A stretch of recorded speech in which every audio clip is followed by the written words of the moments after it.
You're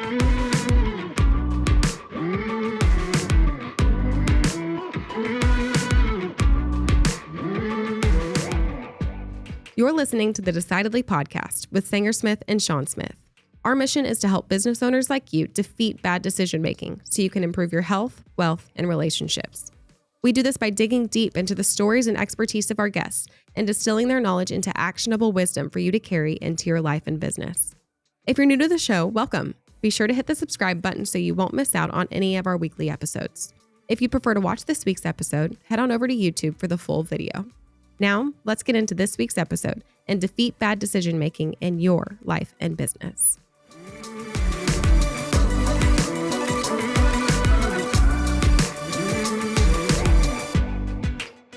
Experience coming into the studio today that I'd never had before.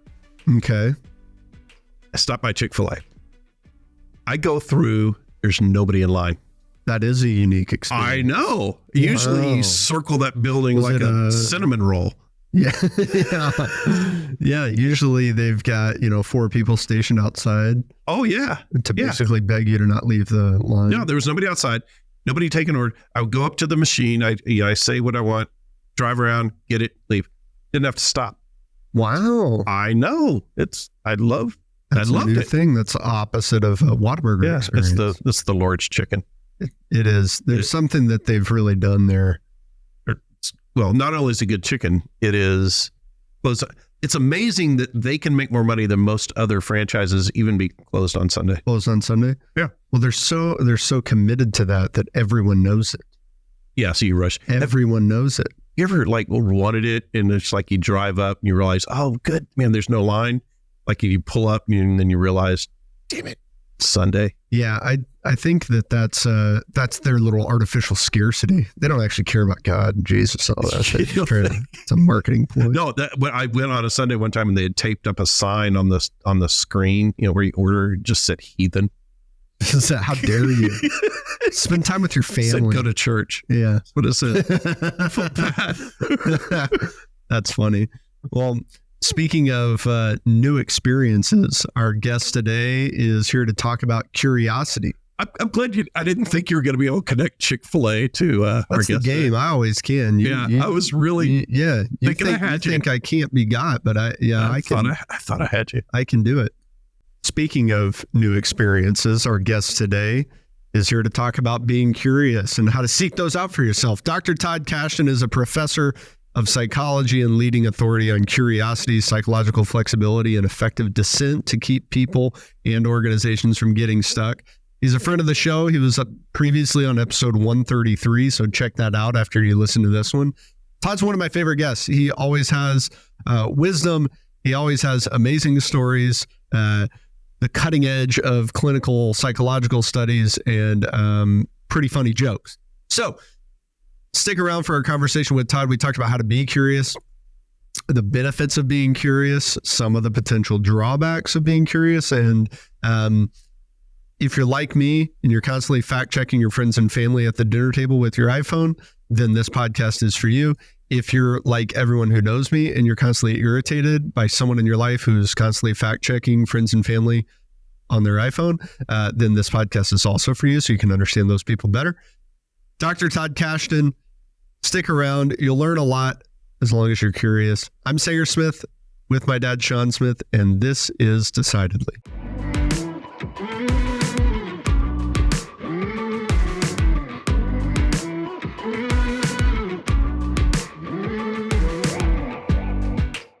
I like Todd's reference to, when Morgan was telling Todd where she lived. And he said, so how close is it to an Indian restaurant? And he used that as a frame of reference. It'll tell you how urban something is for sure. How urban it is.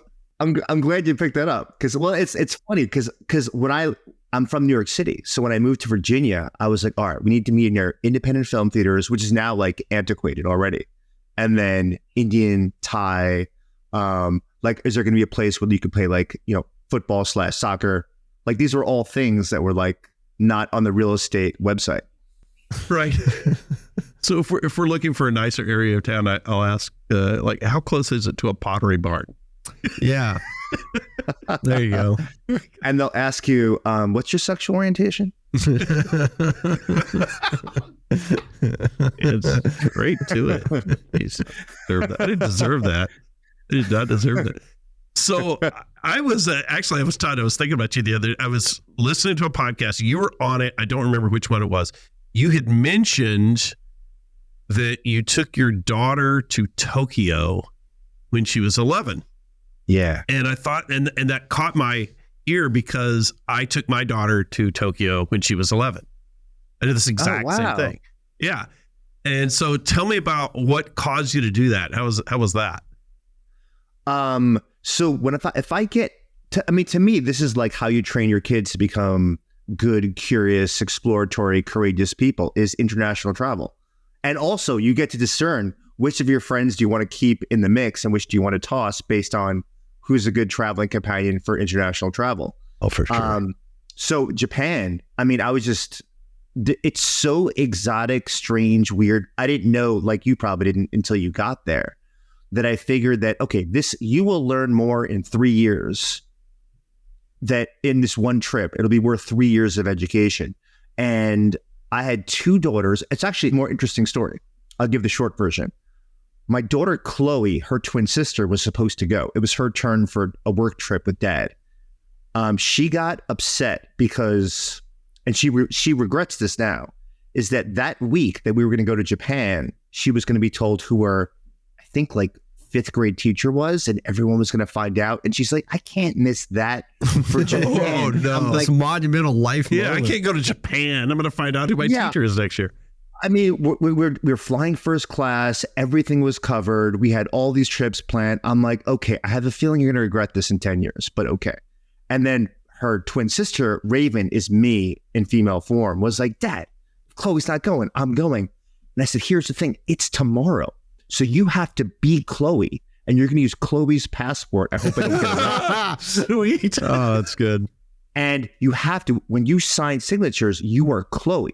And as soon as we landed after that, huge 11-hour flight, she starts writing an R. I'm like, hey, Chloe, I feel like you're disoriented. I'm looking at how bad your signature is. And she's like, Dad, what's wrong with my signature?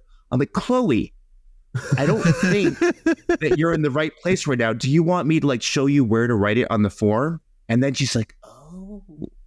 And so, it was a great trip for dad-daughter bonding, but more importantly it just taught her of, you get this culture shock when you're in another country and how to deal with that as with an adult at the same time suffering the same experience is the ultimate touchstone that we return back to all the time in terms of if it's uncertain and it's anxiety provoking and it's difficult, often that is the most fun, pleasurable, best stories you'll have in your life. Oh, for sure. I think one of the things it teaches you, in addition to, sort of seeking curiosity and how to seek curiosity is adaptability. When you travel internationally, on that same trip, my daughter and I, we were in Tokyo. We had gone to Tibet before, and we stayed in this place out in the middle of nowhere.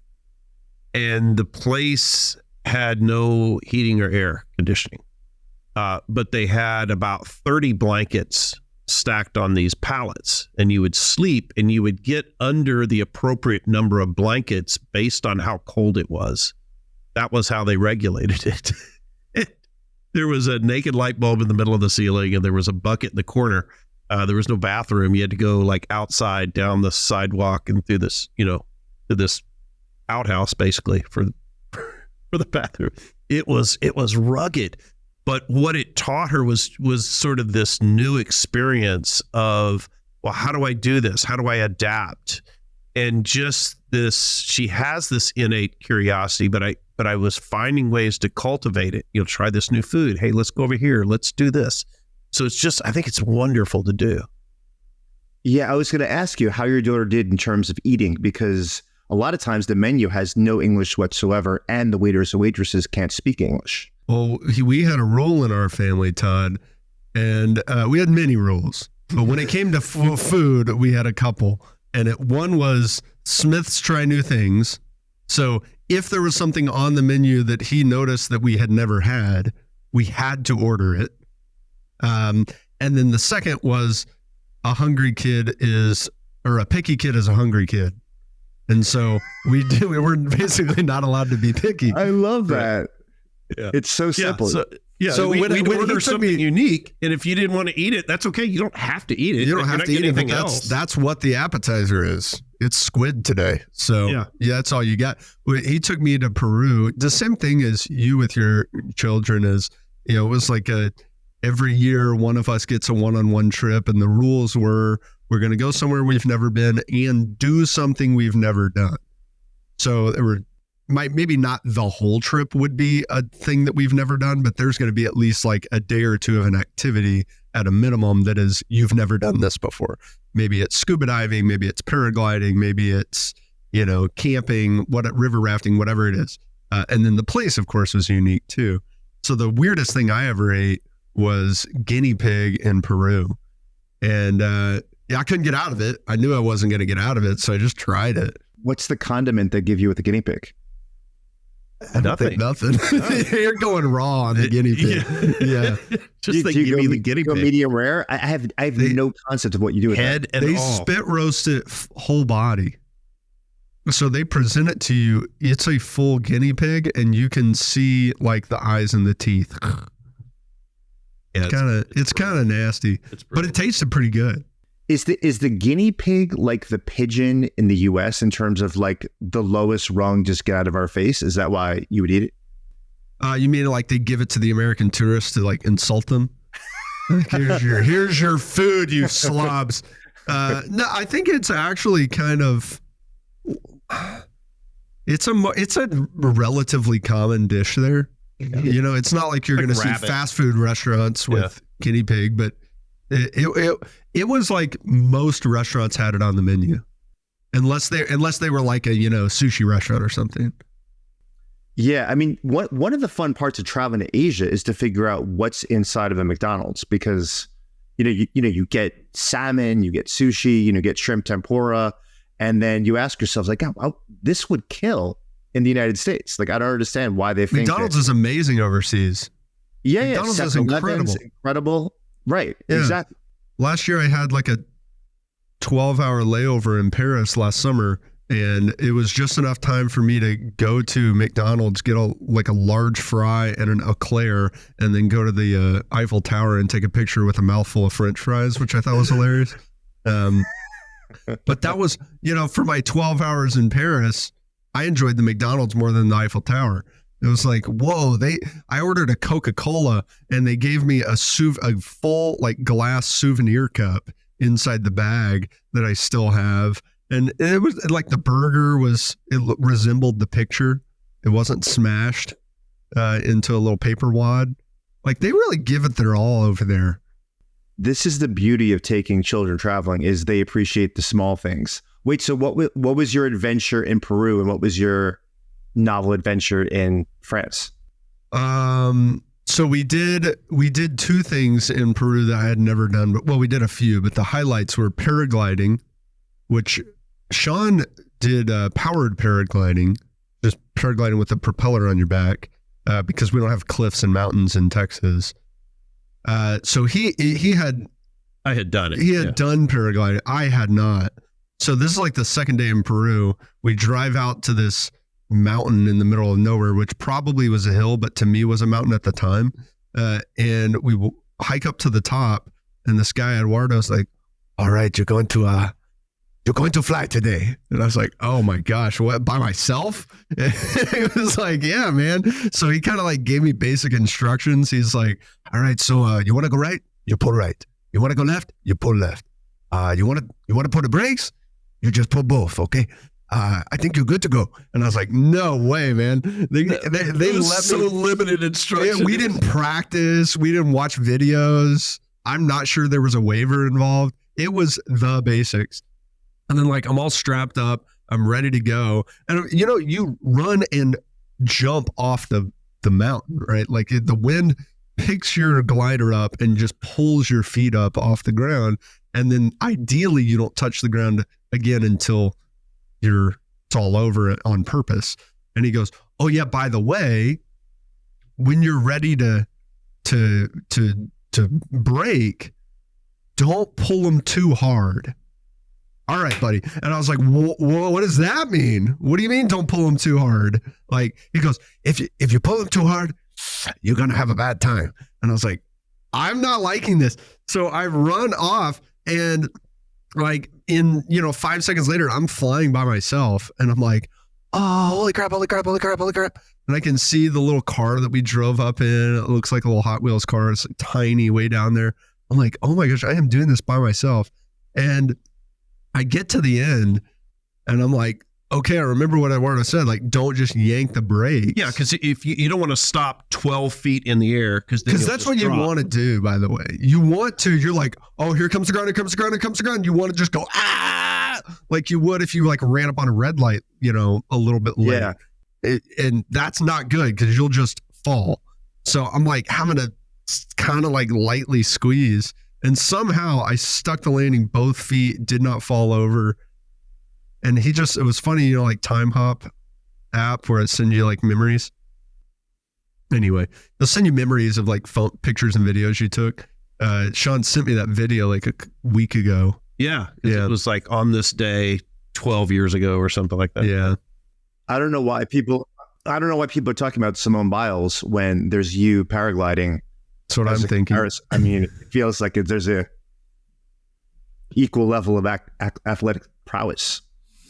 Yeah, you got to, some of my knee problems might be from that moment, so I don't know if there's a claim that I can make against Eduardo, but overall it was definitely worth it.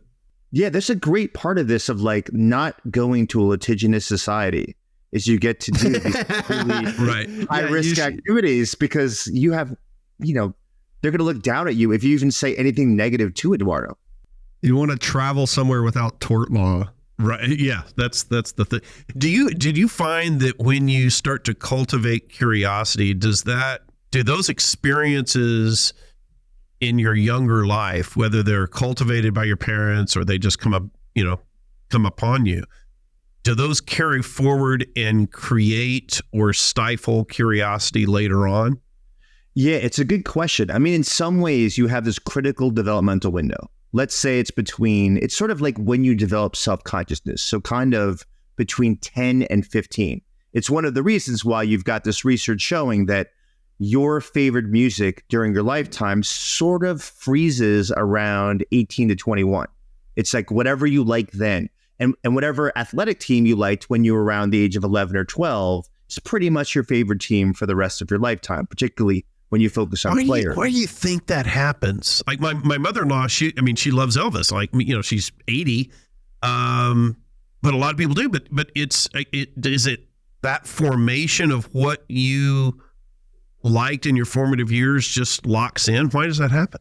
It's like you're defining the sense of self. And so, I mean, anyone that's listening, if you have kids, you think really carefully. So don't stress about it, but think about, this is a window where I can get my child to identify as being adventurous, risk-taking, brave, leadership, independent. Like that trip in Hong Kong and in Japan that I took with Raven, she still talks about to this day, and she will describe herself at age 17 as an international traveler, despite the fact I'm not sure we traveled to any country since over the past 6 years. It was like a window where she would tell her friends, she had this distinctiveness from her friends of the only one that's been to Japan, the only one that's climbed Mount Fuji and spent overnight on the side of the mountain, and then actually seen the sun rise, and where it's like -5 degrees on the top of Mount Fuji. She defined herself as a mountaineer, as an international traveler, as someone that likes adventure, and here she is, a middle-class white girl living in the suburbs outside of DC. And I think this is why, if you have the opportunity to do these things, is because I want to write, if she identifies with these qualities as part of her sense of self, when she's given the opportunity, she's more likely to do thumbs up versus thumbs down. And that's why I want all my kids to live.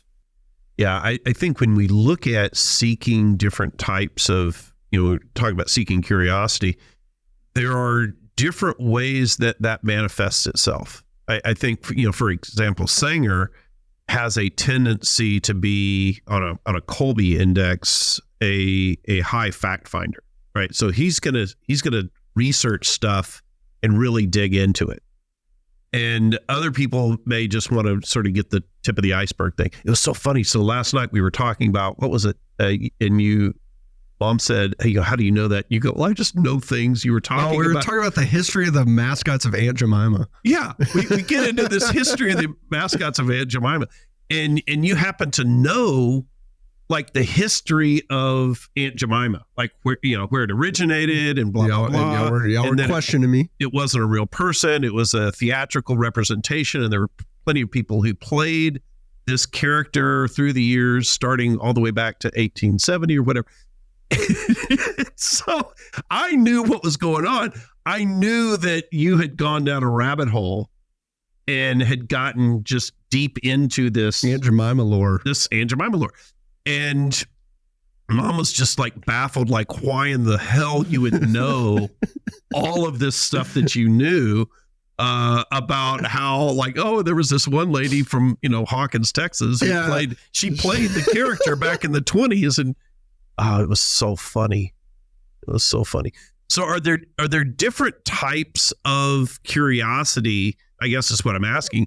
Is more of a general sense of curiosity, like, oh, I want to go explore, I want to taste this food, go to this city, versus sort of a deep dive type of curiosity?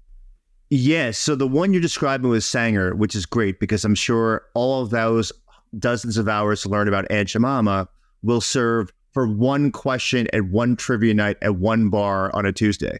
Oh yeah, he burnt that time. That happened last night. But the beauty of it is, so that would fall under what the dimension that we call joyous exploration. And that's one of the 5 dimensions with the highest link to meaning and purpose in life, vitality, low levels of work burnout, high levels of intellectual humility, high levels of intellect, where when you have that variant of curiosity, it tends to develop intelligence over the course of time. It's not just Aunt Jemima. It's just that he is figuring out a way to organize information and put it from short-term memory into long-term memory. And then your lobes just get bigger and you develop this like big web of information. And then you are better at seeing patterns and things that happen around you. Yeah. And by the way, we've got plenty of time, Todd. So you don't have to stop the compliments. That was it. We're done. Yeah. So it's like, So this like really, so someone could listen and say, that seems so useless. Yeah, I hate when I fall into rabbit holes. What I'm going to argue is those rabbit holes, if they're not involving conspiracy theories, are exactly the thing that you want to be doing regularly, especially if it is somewhat independent of things that you need to do.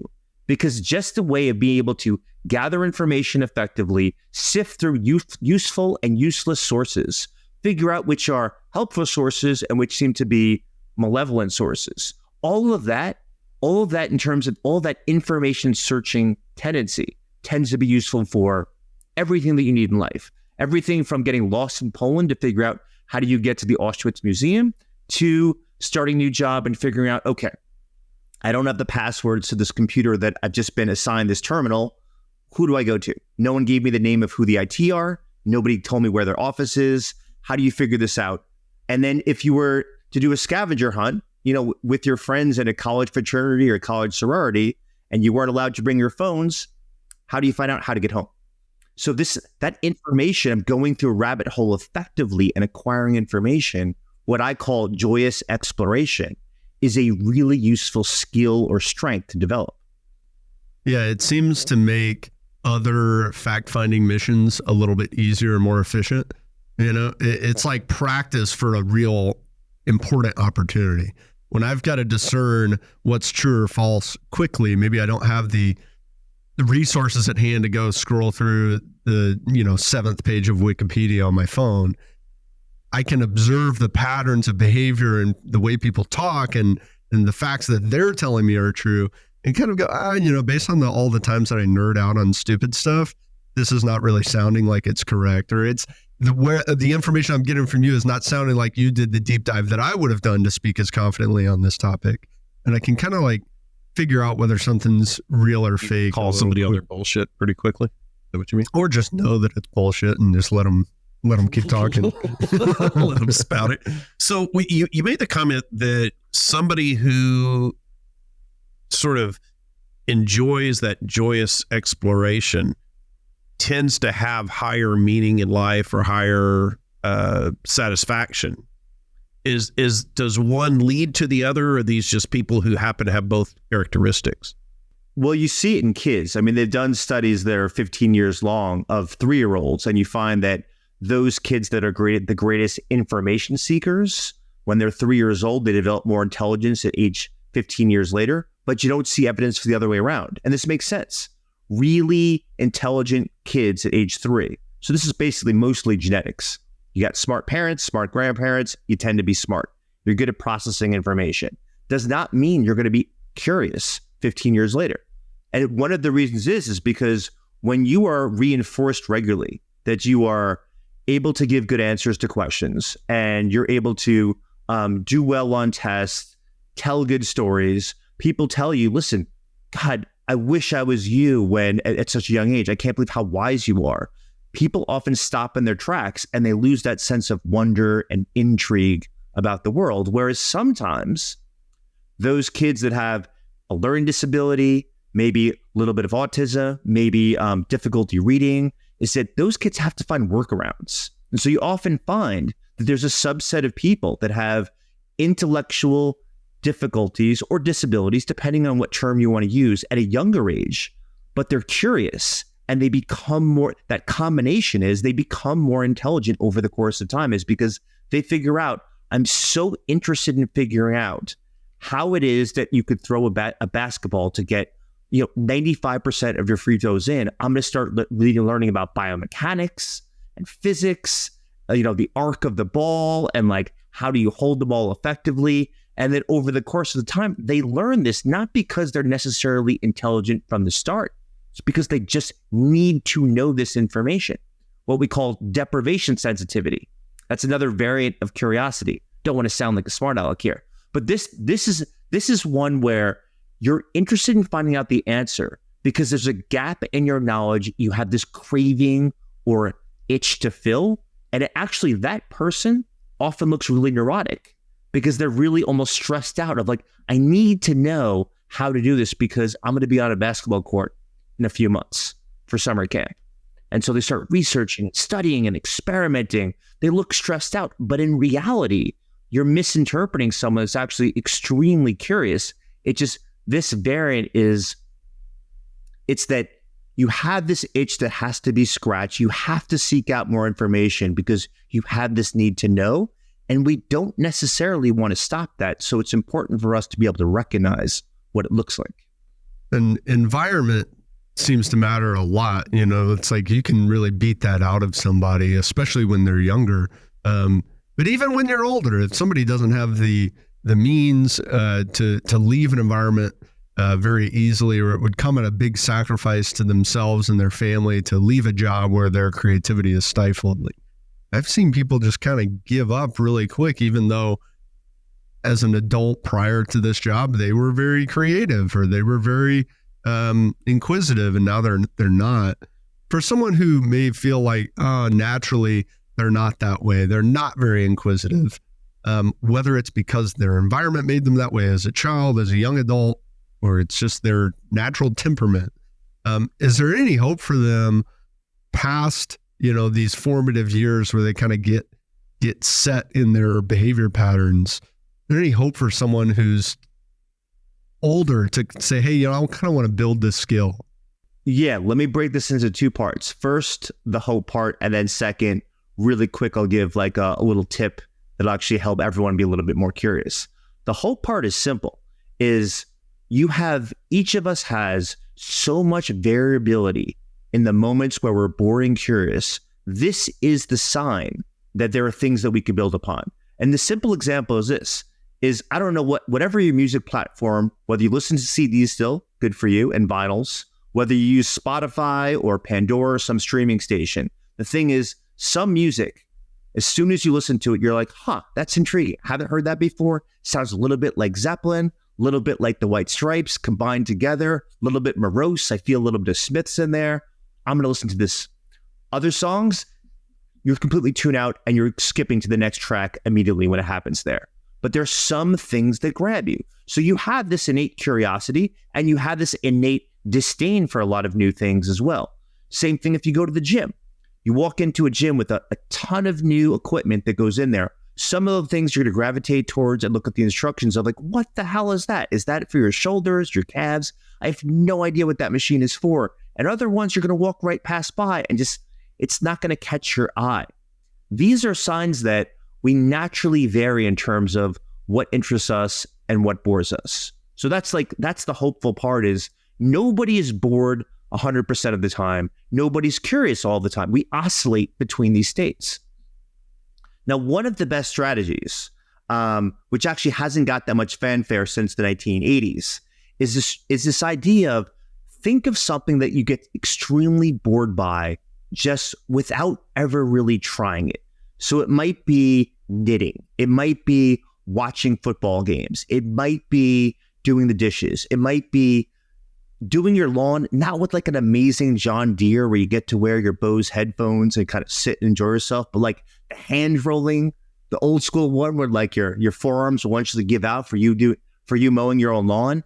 And what you do is you try to think of not 3 ways that you could like find something pleasant about this activity, but what are 3 things that are at least interesting. Might not be enjoyable, might not be painful, but they're just like, it's weird, it's interesting. And so what you find, so for me, for example, I go to my aunt's house in New York and she's got one of those squeegees where after you take a shower, you have to wipe down all the water because she's, a little bit OCD in terms of her house. And I always just thought it was weird. Like it just makes a shower unenjoyable. And so for months, like I just would not use it. Just like, you're not going to give me a chore because I'm dirty and I want to clean myself in your shower. And then one time I just used the squeegee because she kept telling me to and realized like, it's actually like a really pleasurable ASMR sound. The sound of a squeegee after you take a shower to wipe those drops off, they kind of like fly off. They don't just slide off, but they like flip off and kind of go into the bathtub. And it makes like this very enjoyable sound. And the other part is like, it's really fun to hit the corners. There's something about rubber against glass when you're in control, where you get this great smooth edge that just feels really like, physically satisfying. And then the third part is seeing that there's no condensation on any of the glass after you do this is like this really like aesthetically satisfying experience. And just paying attention to what's interesting makes you more curious and makes you realize is that I am giving away moments regularly because I categorize something as boring, move it to the side, and if I have to do it, I get upset that someone makes me do something that I don't want to do. Are there other than sort of this joyous exploration, are there types of curiosity different from that might have, and this sounds all positive, are there types of curiosity that can move you to more negative attributes? Oh, yeah. I mean, some of this is like, when I hear about this paragliding experience, I want to do it because I'm high in this dimension called thrill seeking, which is that the willingness to take physical, social, legal, financial risks in order to acquire novel experiences. Now, some people are really low on this. Some people are moderate on this. Some people are really high.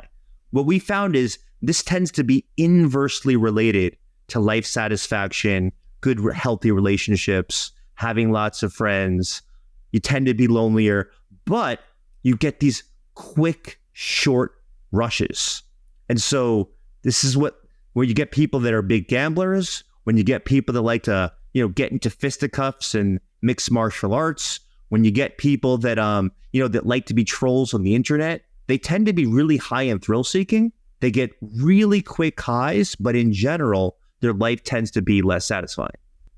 Oh, that's interesting. So why do you think that one type of curiosity is leading to more satisfaction than the other? Like what's going on there? You want one more really cool, interesting factoid about thrill seeking? I think this is one of my favorite relationship findings in the literature. So personality psychologists for years have been trying to figure out, do people prefer similar or different people for romantic relationships? And it's actually a pretty cool question, because if you get someone that thinks like you, same values, same interests, same personality, it's going to be pretty easy to figure out what to do on the weekend. You're just going to get a lot of head nodding. If you get someone different than you, it's kind of like us taking our kids to Tokyo and to Japan, which is everything's like a novel exploration. Like, wait, you want to go to a Cuban restaurant? Wait, you want to go to a Peruvian restaurant? Like, what am I in store for? Like, what weird animal You want to go to besides a Pottery guinea Barn? pig? Yeah, exactly. So you get these opportunities that kind of bust into your life regularly for novelty, even if you've got 2.5 kids and 3.5 bedrooms like in your house, and that's a really valuable way to expand yourself.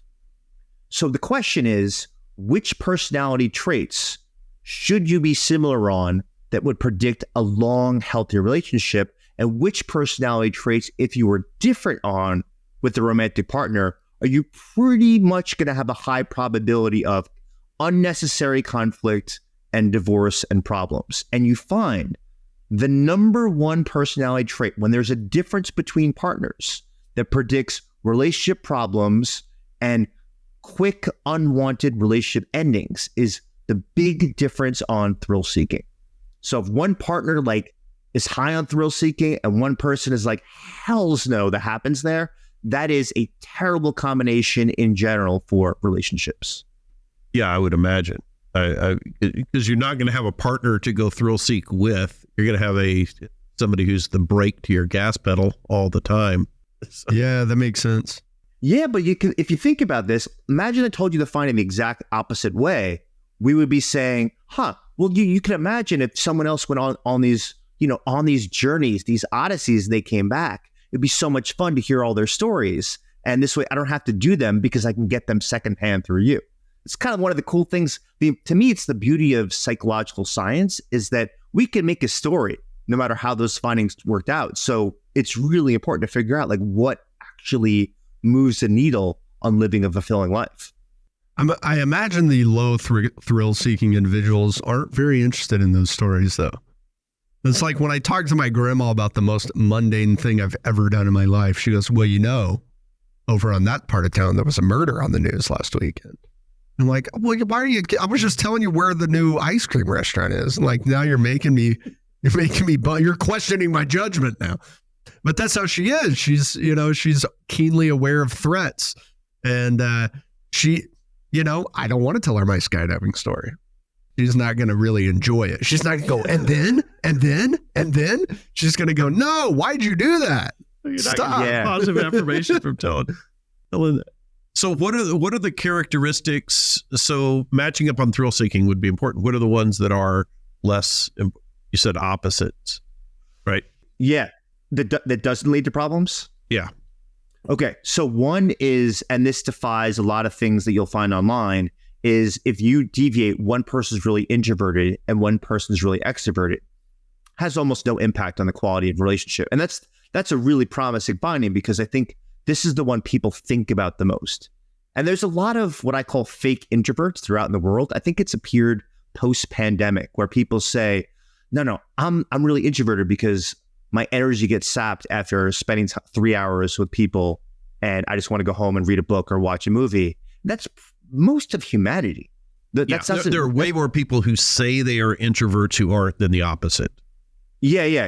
There's very few fake extroverts who say, I love socializing, I get off of it. Put me in a room with 10 strangers, I'll walk out with 5 friends. There aren't that many people that fake right, that. You can proof test that really quickly. Yeah, it makes me think about what is the incentive that makes people describe themselves as introverted when they're not that introverted? Oh, it lowers the bar for social expectation, I think. If I go out and say I'm an introvert, then any sort of deviation from that seems like a positive, seems like a win. If I go and say the speech, if I meet the new friend, if I say a funny joke, I think that the rewards that you get if you say that you are an introvert when you're not can be that you go up and you say the speech, you tell the joke, you meet the friend, you get this positive affirmation, right? And you don't have to do anything. It's sort of like rooting for the underdog. If you say, I'm an introvert, I'm the underdog. So if I don't win, okay, then that's what you expected. If I do win, it's a huge win. So there's this big reward.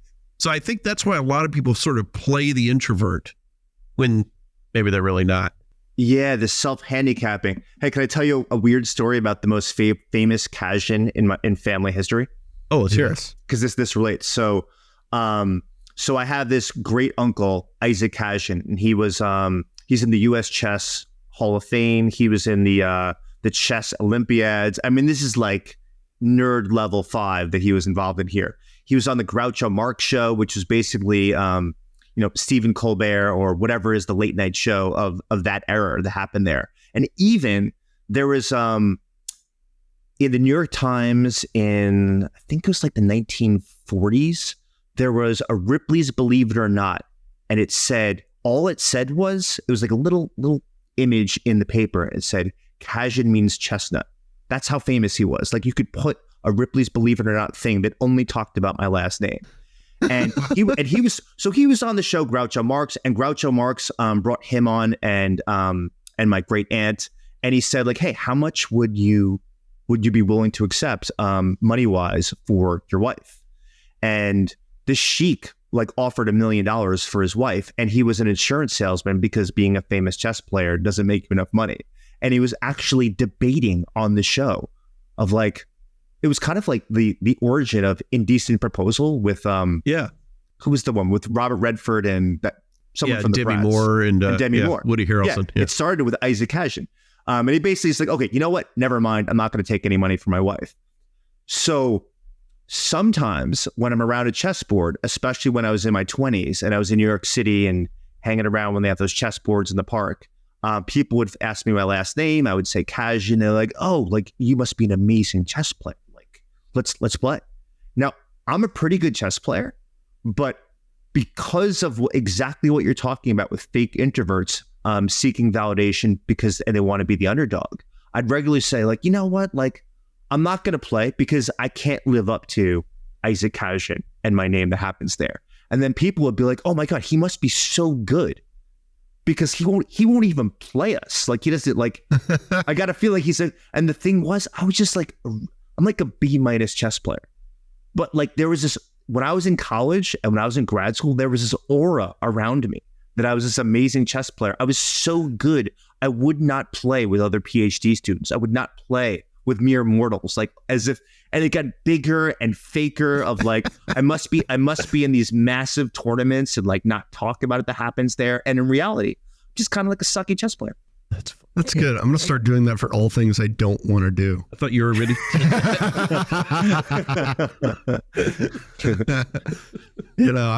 I'll spin a tale about a great uncle who was an Olympian at running or something. Doing the laundry. Yeah.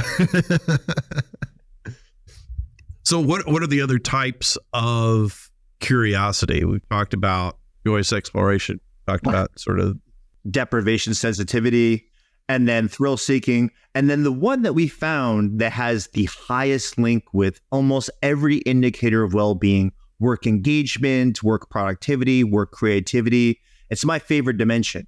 We call it stress tolerance. And that is dealing with the anxiety of confronting the new.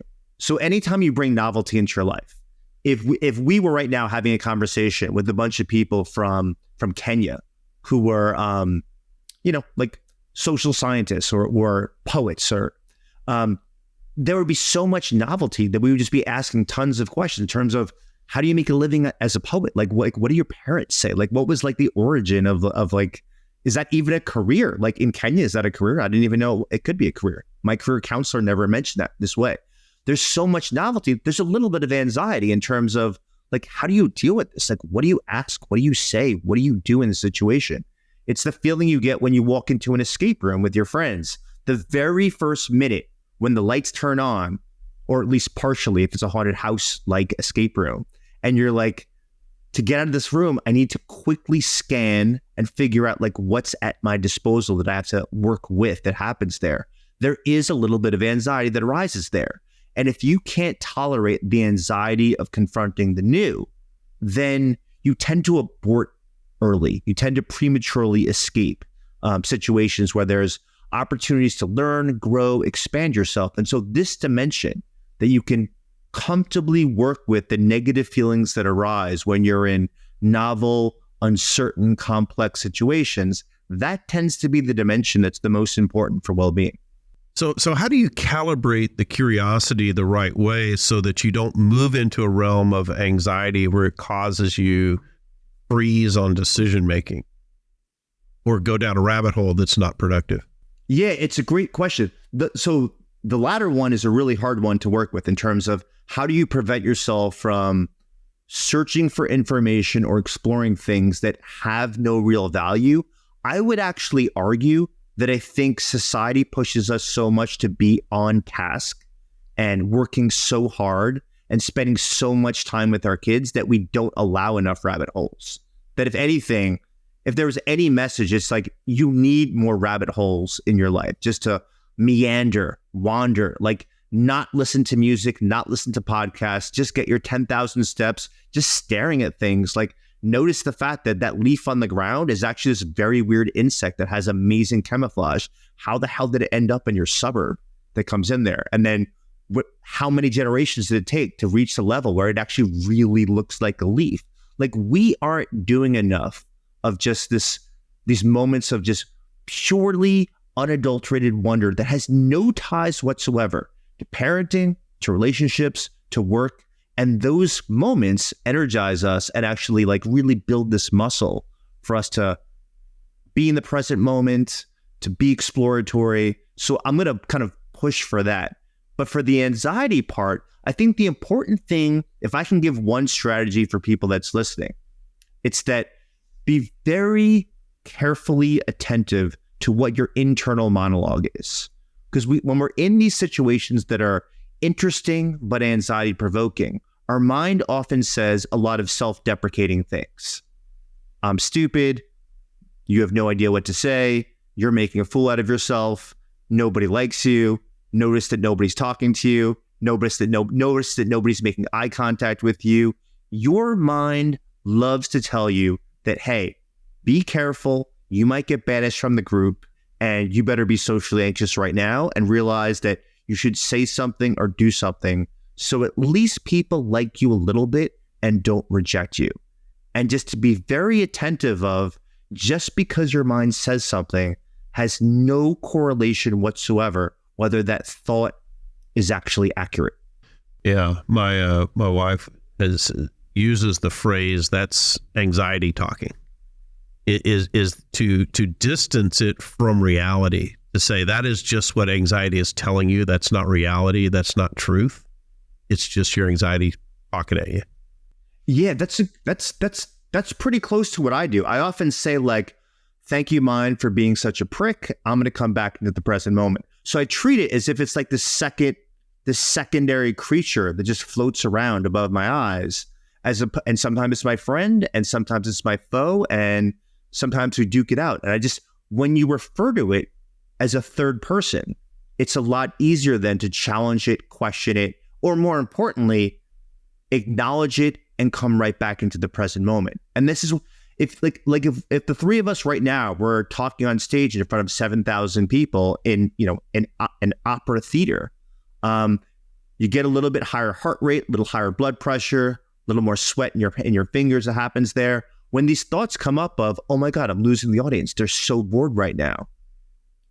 Thank you, mind, for being such a prick. I'm going to come back right now and listen to what the guys have to say.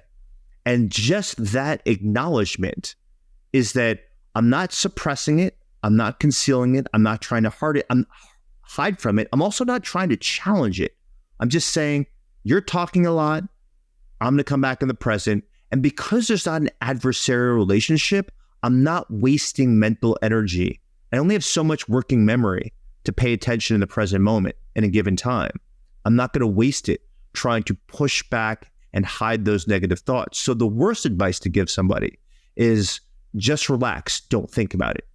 Because now you actually create an adversarial relationship, and your energy for staying in the present moment is being stuck and attached to pushing that thought away from your consciousness. It sounds like, in a way, what you're doing is treating that thought as if it were a third person externally vocalizing that into real speech in the moment. If you're on stage giving a talk in a panel format and then all of a sudden somebody off, stage left popped in and said, Todd, you're kind of sucking it up right now. You can't just ignore them.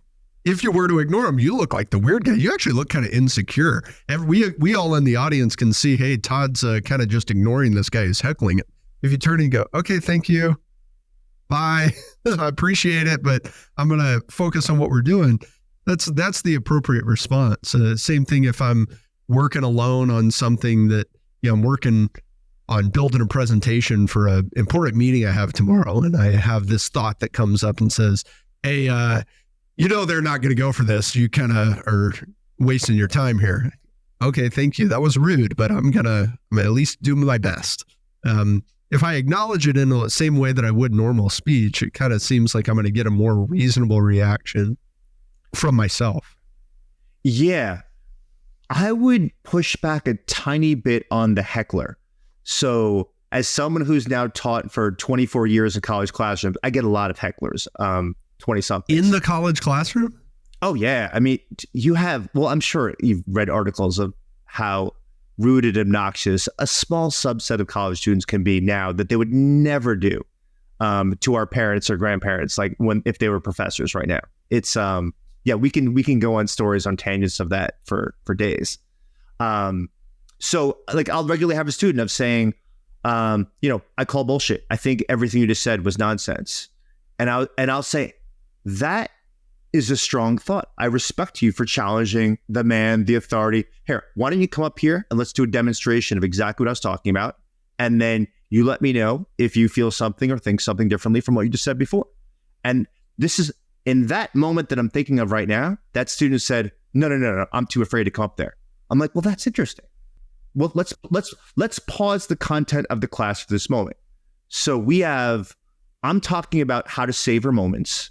I'm saying it takes about 10 seconds to savor an experience so it goes into memory. You're telling me that it's bullshit, but you don't want to even have an experience to see whether this actually tests whether it's true or false. Like, how is that going to help you discern whether or not anyone after here tells you something that is a nonsense conspiracy theory or something that's really useful for you for life? Like, I feel like this is a life lesson here. I'm going to give you an opportunity where the two of us can figure out who's right, the scientific literature or you. And you're saying, I don't want to even try. What's that going to look like if you follow that pattern over the next 15 years? And so it started with a real strong heckler reaction.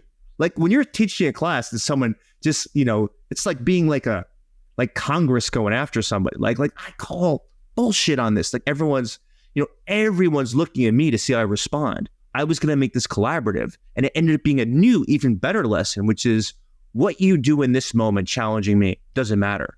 But now that you won't even take the risk to see whether you're right or not, this pattern over time will make you a weaker, less intelligent, less wise person. So I would say, everyone. So brutal. It was so brutal. No, wait, well, just let me make sure. That's the perfect response, though. So let me, I just want to end because I want to show you that I have compassion when I teach. I said, hey, I bet you everyone here is rooting for you. Why doesn't everyone give this guy a hand, like cheer him on, and let's experiment. Like, I am totally happy to be wrong in this moment, and I want you to be willing to be wrong also. And then he came up and was so shy, and he like shook my hand, even though he's been taking my class for months. It was just like as if we first met. He was so upset that like I potentially upset him, and yet this was just like this great moment.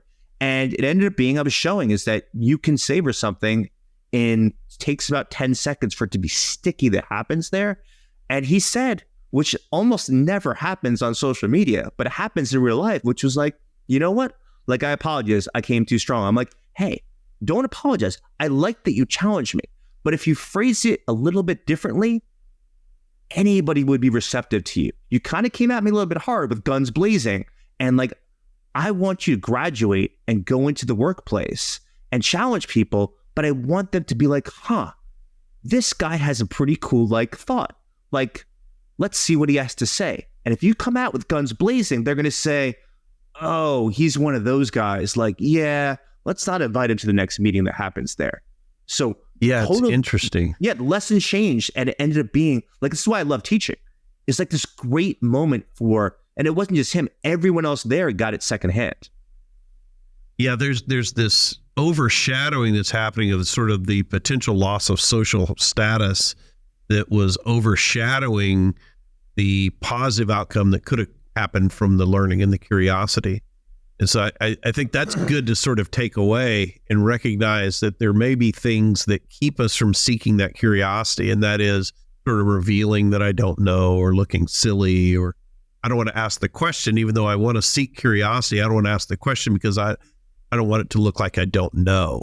You know, I remember going to, we would do these presentations at these corporations, and it was about, retirements and investments and blah, blah, blah. And we finally had to start doing 2 sets of presentations because the executives, the people that we were that needed the information that we wanted to talk to, weren't coming to those presentations. And the reason they weren't coming is they didn't want to be in the same room and ask the questions in front of their subordinates. And once we isolated and said, hey, we're going to have a session just for the executives or the C-suite or whatever, they filled the room. They wanted the information. So attuned to the power dynamics of an organization or a team. I love that. And because, it's really what you want is you basically want to create the culture where anyone can ask anything. And it's basically there are stupid questions, but if you ask a question, no matter how inane it might seem, I'm going to find the golden nugget and turn it into a new lesson. And I think that's how I like to frame it, because I think it's disingenuous to say there are no stupid questions. There are stupid questions. There are things that are on the instruction manual, the syllabus, the description of what the talk and the workshop is about before we even started that are happened there. There are definitely stupid questions, but whatever you ask, I'm going to try and find something, to use a mountain climbing example, metaphor, a handhold or a foothold, and turn it into something else. And that's my promise to you. I will not try to shame or embarrass you in a situation. And when you develop the culture with a front loading like that, you get people more likely to experiment. And it's really important not to shoot people down, because as soon as you do, everyone else learns. Don't ask questions. Don't be curious out loud, because you're going to be ripped apart by Todd or whoever's in the front of this room. Todd, what would you say is your final decision-making tip for business owners? I want to be asked this question 60 times in a row. So just what pops into mind right now, and we haven't talked about this too much, I think it's in some ways the opposite of being curious. It's about being incurious. We have this really strong status quo bias, and we like how things are because it's mentally efficient. And sometimes we prize efficiency over effectiveness. And I think one of the ways to getting people to be moved from incurious to curious is really being cognizant of laying out what the switching costs are if we do it a different way. And I don't think enough organizations do this. So if you're going to say that if we switch cable companies, it's going to basically save us thousands of dollars a year in our organization, you have to be clear. You have to be very clear of everyone's going to have to learn a new system with a new remote control, with new buttons and a new server, and you're going to have to replace the old one, and your entire computer area is going to be a little bit different, a little bit hard. You've got a new number to call in terms of tech support. You lay this all out. And it'll probably take you an hour and a half to figure this out. It is going to be a really annoying, cumbersome hour and a half. And yet, just getting through that, we're all going to be saving tens of thousands of dollars. And I don't think we do a good enough job about talking about switching costs. So we kind of we highlight the benefits and undersell the negatives. You'll love it. Yeah. It'll be fun. And I'm sure that some leaders are prioritizing their own motivations. Hey, what is it that I like? I like the money savings, and downplaying the things that are important to their employees. Yeah. And even if it's if you're talking about taking a trip, we're we're going to go to Tulsa, Oklahoma, because we're going to save so much more money than if we go to, to Vegas or San Francisco.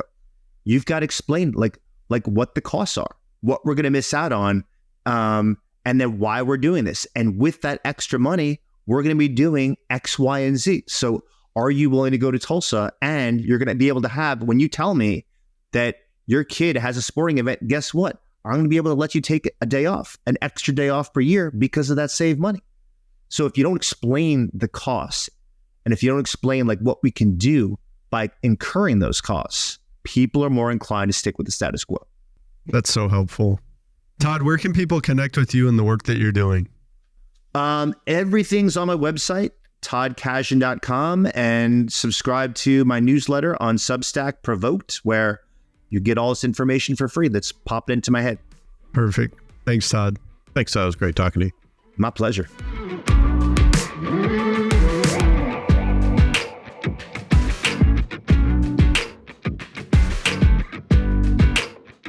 Todd, I'm glad he came back on. My takeaway from talking with him is something I hadn't heard before, and that is the overlap of curiosity and life satisfaction, that as we seek curiosity, that our life satisfaction improves.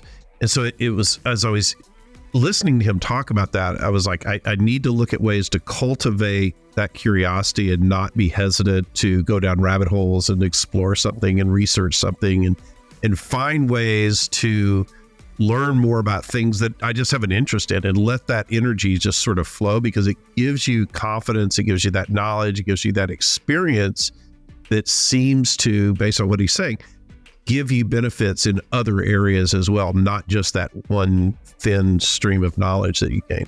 My big takeaway is something that Doug Lennox shared when he was on the show. Think about what you're thinking about. Mm-hmm. When you have thoughts, being conscious of those thoughts, being aware of those thoughts, and thinking about those thoughts is helpful, because once you do that, you can decide which thoughts to have. Yeah. You just made a great decision to listen to this episode of Decidedly. Make another great decision by subscribing to the show and leaving us a 5-star review wherever you're listening.